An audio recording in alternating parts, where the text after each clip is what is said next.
Make sure. Okay, hi. Hello. We are live, and I'm sitting here with a good friend of mine, Kenneth Watson. Sorry, Kenneth Watson. You can Yes. go ahead and say hi, Kenneth. What's going on? The talented Miss Rose Jenkins. Thank you. So me and Kenneth go back a little bit. We met at St. Cloud State in the Student Veterans Center because we both are veterans of the military. And I recently, just as we were talking, I realized that we were both cooks in the Army, which I didn't know until now, which is funny, right? Small world. Small world. So yeah, we met at St. Cloud State, and we also, the first time we met, I just kind of was like, oh, there's another dude in the vet center.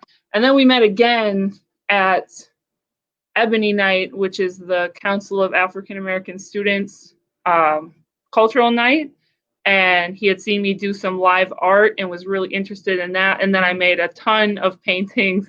I think, Kenneth, you were my biggest repeat customer when it came to paintings when I was really on them. And I still have them on my wall to this day. For sure, yeah. And one of these days when I finally get back into painting, I still owe you that portrait of your military picture. It's just a toddler painting and toddlers don't go together all that well.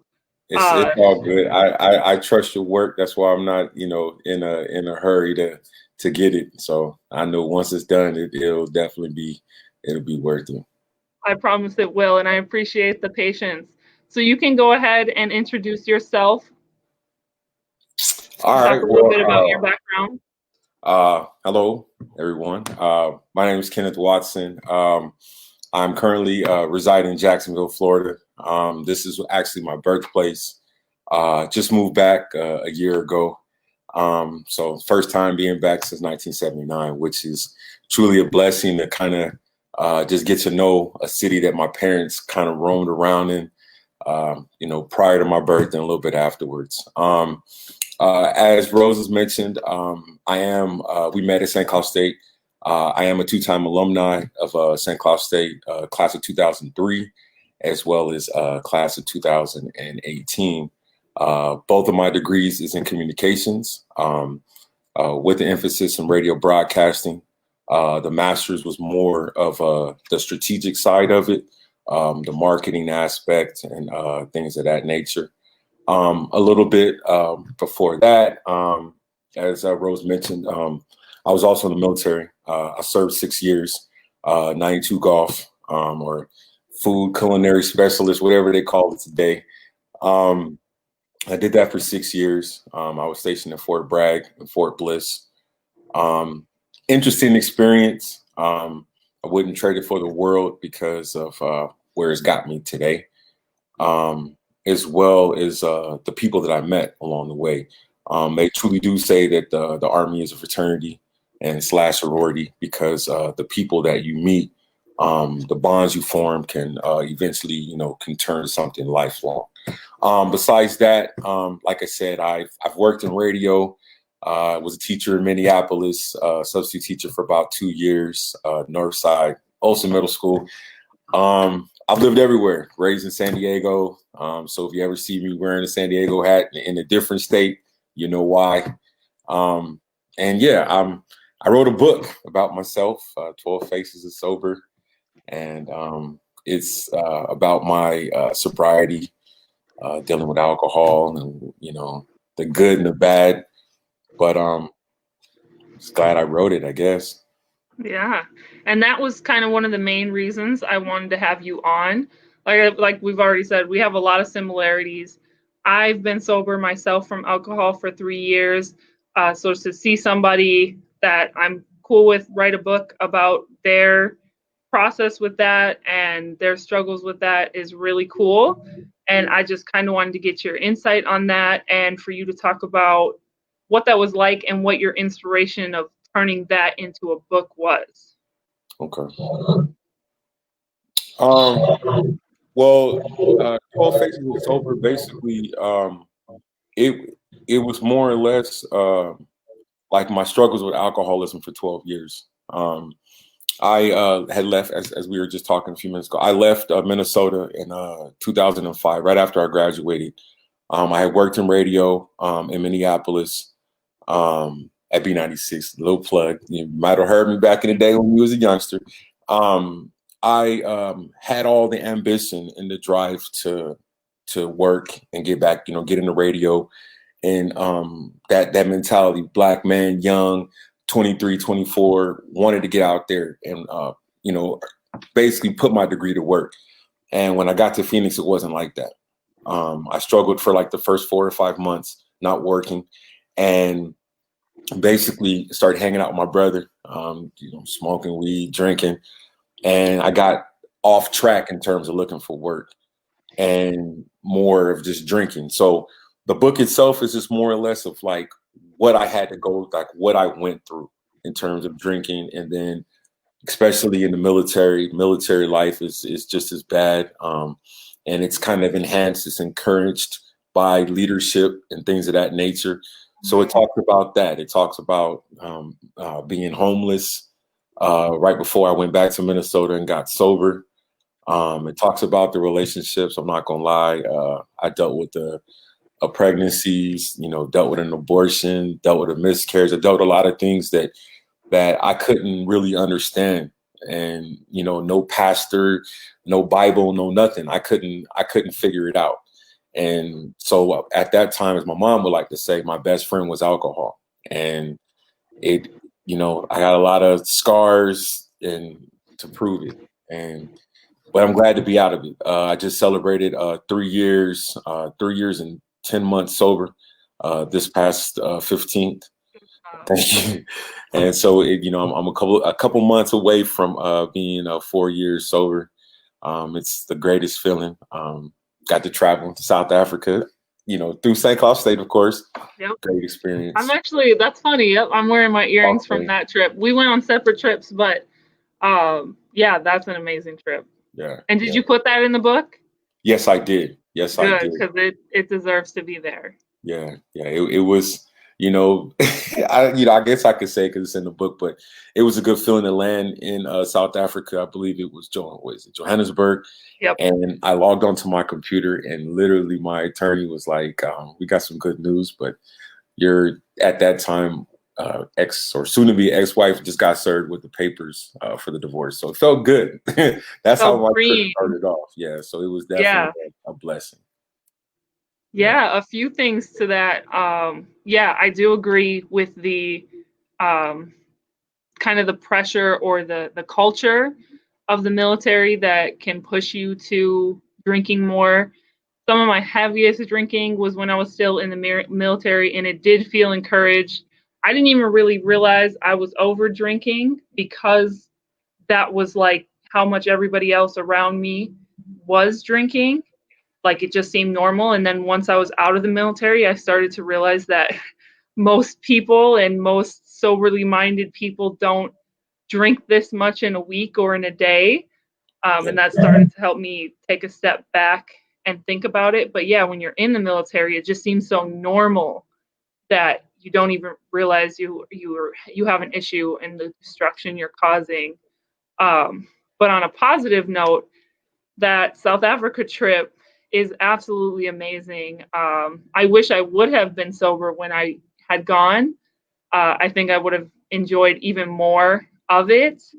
I was able to cut back on my drinking while I was there because it was just such a beautiful place with such a beautiful energy. And like you can't help but feel free when you're there. And the culture is beautiful and the people are beautiful. And there's just so much life in all of that. I love that you were so vulnerable in your book and you share some things that some people would really struggle to be honest with and to want to share with other people in the world. So I really commend you for that. And that is amazing. It's the full story. So it's amazing that you didn't leave anything out and that you really let the full story be embodied in that. What was kind of your process of writing the book? What things helped you focus more? What did you have to cut out to find the time to sit down and write it? Who was your support system through that? Oh, that's a good question. Well, actually, what got me really got me into writing it is when I was in treatment right down the street in St. Cloud at the St. Cloud VA. I was in there and I had a conversation with my mom, and I was like, I don't know what I'm going to do with myself. You know, at that time, I was basically didn't have a home, nothing. And it was like, okay, once I get out of this, out of the treatment, I got to do something. And so, like I said, I had decided to go ahead and apply to grad school at St. Cloud State while I was in treatment on a Tuesday.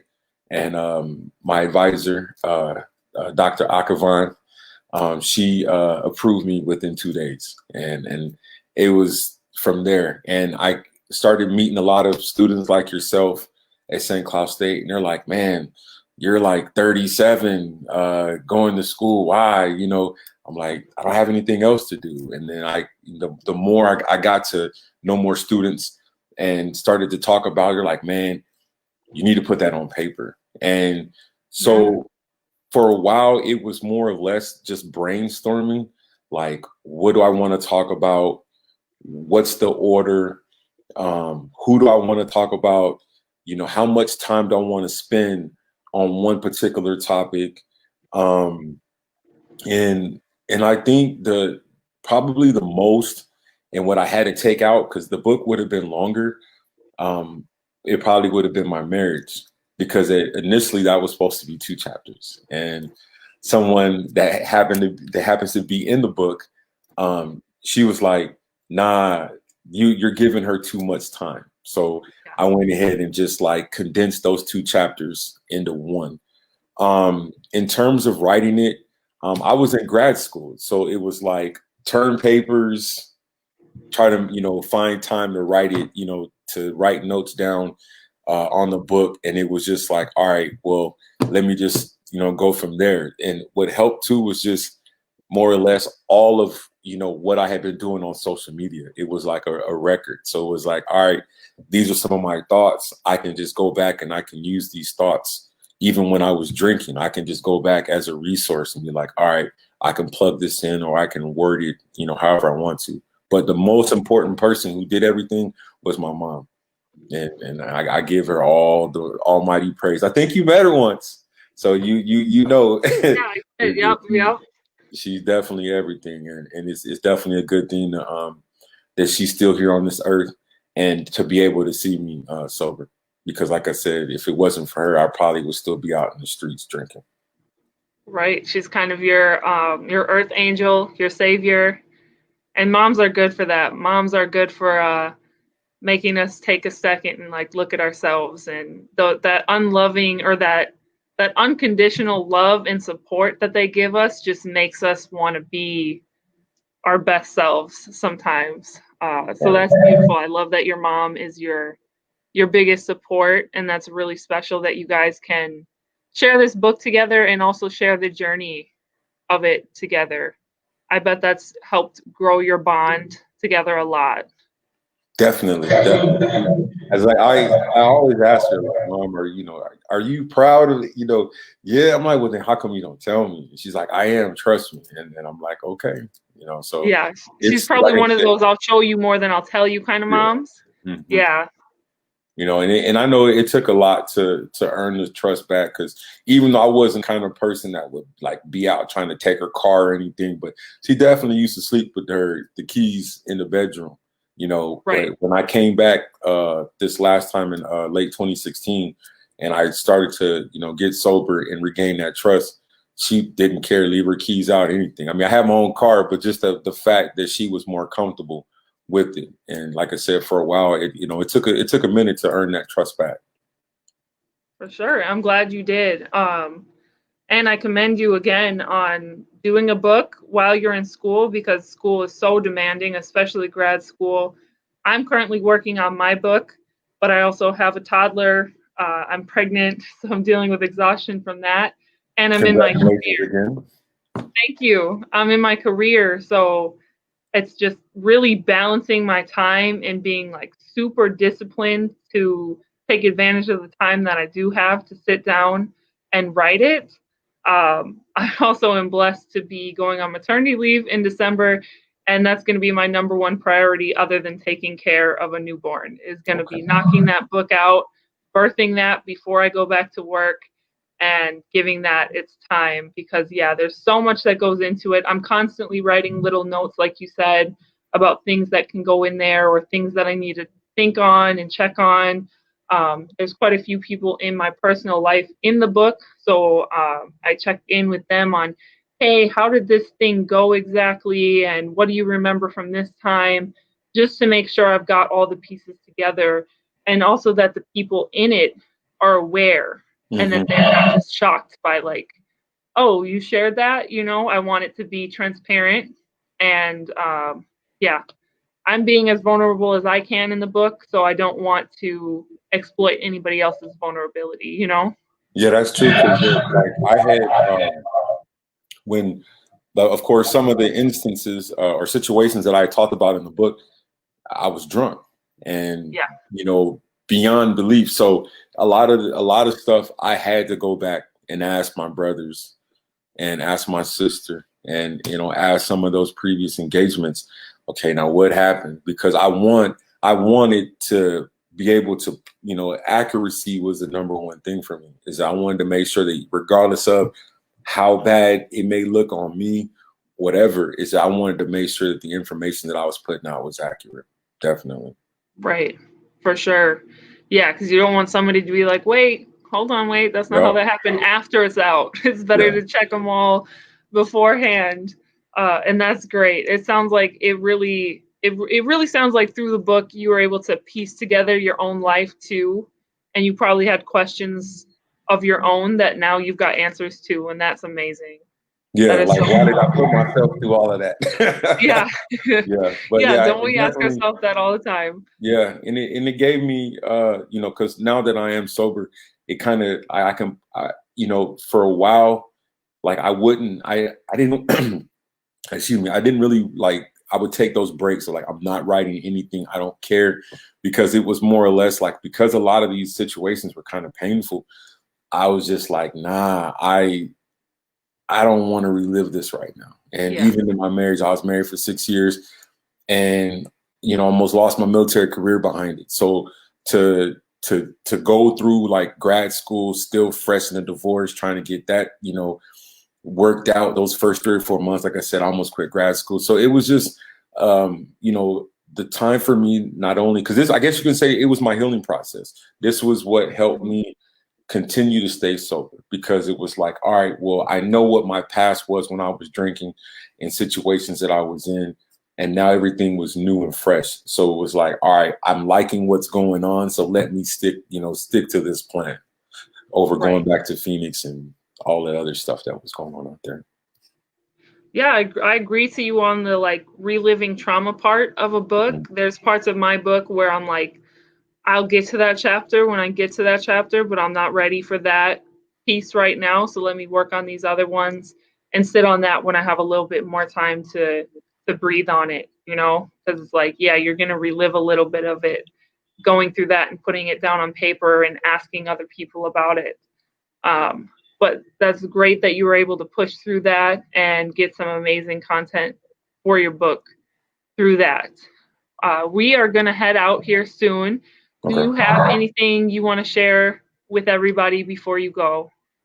12 Faces of Sober is me. It's the opportunity for you to get to know a veteran, certain things that we go through during the time in the military and life after, some of the struggles that we go through in terms of PTSD, battling with alcoholism, and being able to be a success story.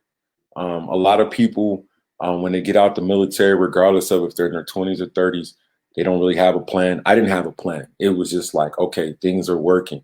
I'm not, I don't know how to be a sponsor, but the only thing I can say is if you want to reach out to me, I am on social media. 12 Faces of Sober is on Facebook. 12facesofsober.com is my website. I have merchandise on there. You can also reach me at 12facesofsober@gmail. I am looking to start booking speaking events for 2021. So like I said, just go ahead and hit me up. It's me working by myself, but so just give me about 24 to 48 hours and I'll make sure I get back with you. And Rose, I really do appreciate you looking out, doing this. You just don't know. So I appreciate you making the time to come on here with me, even after the little bit of hiccups we had over the last couple of weeks. I appreciate your patience. Football. I appreciate your time and all of that. Hey, football, I totally understand. My husband is a basketball guy, and I know when basketball is on, that's basketball time, and I'm not going to question that. So I totally get the football thing. I'm going to make sure to share all of his links to his social medias and ways that you can reach out to him, and then also a link to get his book on Amazon if you are interested in supporting him that way. Thank you again so much, Kenneth, and I appreciate it. It's been a great talk with you today. Thank you. I really appreciate it. Again, I'm Rose. This is Rose Inspires. Remember to stay blessed, stay inspired, and to always stay in action. I will see you guys soon. Thank you. Peace.